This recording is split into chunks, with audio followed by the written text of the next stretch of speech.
வணக்கம். இன்னைக்கு வீடியோவில் நம்ம சூப்பரான வாழைக்காய் பஜ்ஜி எப்படி செய்கிறதுன்னு பார்க்க போகிறோங்க. ஈவினிங் டயத்தில் நல்ல சூடான இஞ்சி டீயோட சூப்பரான வாழைக்காய் பஜ்ஜி வச்சு சாப்பிட்டா ரொம்ப அட்டகாசமாக இருக்குங்க. வாங்க இந்த வாழைக்காய் பஜ்ஜியும் இஞ்சி டீ எப்படி செய்கிறதுன்னு வீடியோவில் பார்க்கலாம். ஃபஸ்ட்டு பஜ்ஜிக்கு மாவு ரெடி பண்ணிக்கலாம். அதுக்கு ஒரு மிக்சிங் பவுலில் 1 கப் அளவுக்கு கடலை மாவு சேர்த்துக்கிறேங்க.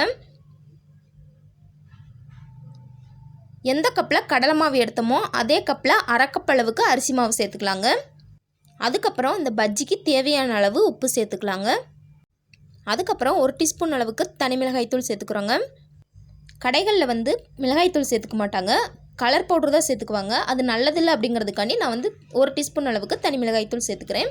அதுக்கப்புறம் ஒரு 1/2 டீஸ்பூன் அளவுக்கு பெருங்காயத்தூள் சேர்த்துக்கிறேங்க.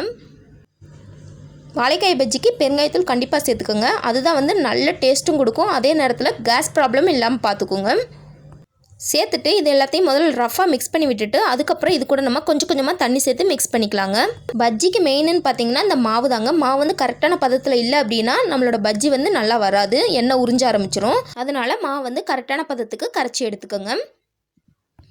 கடைகளில் கிடைக்கிற பர்ஃபெக்டான பஜ்ஜி வேணும் அப்படிங்கிறதுக்காண்டி நான் கொஞ்சமாக சோடா உப்பு சேர்த்துக்கிறேங்க.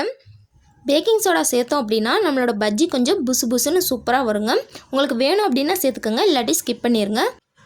மாவோட பதம் பார்த்திங்கன்னா இந்த அளவு இருக்கணுங்க. ரொம்ப திக்காகவும் இருக்கக்கூடாது, ரொம்ப தண்ணியாகவும் இருக்கக்கூடாது. இந்த மாதிரி சூப்பராக கரைச்சி எடுத்து வச்சாச்சு.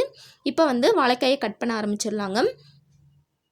வாழைக்காய் கொஞ்சம் பெரிய சைஸில் இருக்குது அப்படிங்கிறதுக்காண்டி இதை 2ஆக கட் பண்ணிவிட்டு அதுக்கப்புறம் சீவிக்க போகிறோங்க. சைடில் வாழைக்காயில் தோல் இருந்தால் தான் டேஸ்ட்டாக இருக்குங்க. அதனால் மேலே இருக்க தோலை மட்டும் ரிமூவ் பண்ணிவிட்டு அப்படியே சீவி எடுத்துக்க போகிறோங்க. ரொம்ப திக்காகவும் இல்லாமல் ரொம்ப தின்னாகவும் இல்லாமல் மீடியமான சைஸாக சீவி எடுத்துக்கலாம். நம்மளோட வாழைக்காய் எல்லாத்தையும் சீவி எடுத்தாச்சு. பாருங்கள் எந்த சைஸில் இருக்குதுன்னு பார்த்துக்கோங்க. இந்த அளவில் இருக்கிற மாதிரி சீவி எடுத்துக்கோங்க. நம்ம சீவி எடுத்த வாழைக்காய் எல்லாத்தையும் நம்ம மாவில் டிப் பண்ணி அப்படியே எண்ணெயில் போட்டு பொரிச்சு எடுக்க போகிறோங்க. கையை ஃபுல்லாக மாவில் விட்டு கிளறாமல் 2 விரலை வச்சு இந்த மாதிரி லைட்டாக டிப் பண்ணி எண்ணெயில் போட்டு பொரிச்சு எடுத்தாலே போதும். கரெக்டாக மாவை கரைச்சிருந்தோம் அப்படின்னா நம்மளோட வாழைக்காயில் மாவு நல்லா கோட்டாகி சூப்பரான பஜ்ஜி கிடைக்குங்க. பஜ்ஜி பொரிக்க எண்ணெய் நல்லா சூடானதுக்கப்புறமா நான் சொன்ன மாதிரி 2 விரலில் லைட்டாக டிப் பண்ணி எண்ணெயில் போட்டுக்கலாங்க. போட்டுட்டு மீடியமான ஃப்ளேம்லேயே இது நல்லா வேக விட்டுக்கலாங்க. இந்த மாதிரி பஜ்ஜி நல்லா எண்ணெயில் மேலே மிதங்கி வந்ததுக்கப்புறமா இதை திருப்பி போட்டு வேக விட்டுக்கலாங்க. பாருங்கள் நல்லா புசுன்னு ரெடியாகி வந்திருக்கு. 2 பக்கமும் நல்லா பொன்னிறமாக சிவந்து வந்ததுக்கப்புறமா இப்போ இதை நம்ம வெளியே எடுத்துடலாங்க. பாருங்கள் எந்த அளவு பர்ஃபெக்டாக நல்லா புசுன்னு நம்மளோட வாழைக்காய் பஜ்ஜி ரெடி ஆகிருக்குன்னு. இதே மாதிரியே இருக்கிற எல்லா வாழைக்காயிலையும் பஜ்ஜியாக பொரித்து எடுத்துக்கலாங்க. சூப்பராக நம்மளோட பஜ்ஜி ரெடி ஆயிடுச்சு.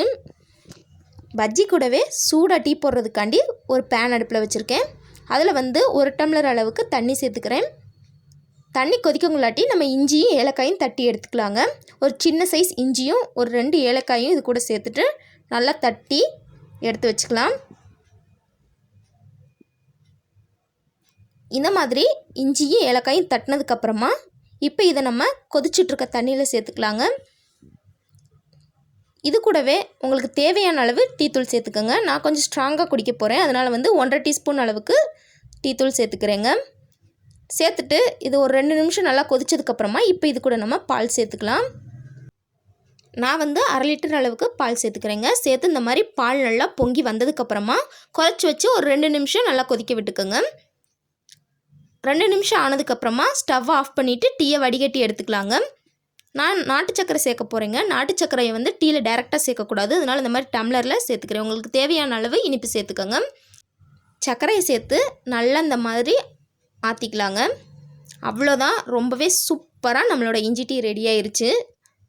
ஈவினிங் டயத்தில் குழந்தைங்க ஸ்கூல்லேருந்து வந்ததுக்கப்புறமா இந்த மாதிரி சூப்பரான இஞ்சி டீயும் இந்த மாதிரி சூப்பரான வாழைக்காய் பஜ்ஜியும் செஞ்சு கொடுங்க. ரொம்பவே டேஸ்டியாக இருக்குங்க. பாருங்கள் நம்மளோட வாழைக்காய் பஜ்ஜி எந்த அளவு பர்ஃபெக்டாக நல்லா கோட்டாகி சூப்பராக வந்திருக்குன்னு. இதே மாதிரியான டேஸ்டியான வாழைக்காய் பஜ்ஜியை நீங்களும் உங்கள் வீட்டில் ட்ரை பண்ணி பாருங்கள். ட்ரை பண்ணி பார்த்துட்டு எப்படி வந்துச்சு அப்படிங்கிறத மறக்காமல் கீழே கமெண்ட்டில் சொல்லுங்கள். இந்த வீடியோ உங்களுக்கு பிடிச்சிருந்தால் லைக் பண்ணுங்கள், ஷேர் பண்ணுங்கள். மறக்காமல் நம்ம சேனலை சப்ஸ்கிரைப் பண்ணிக்கோங்க. தேங்க்ஸ் ஃபார் வாட்சிங்.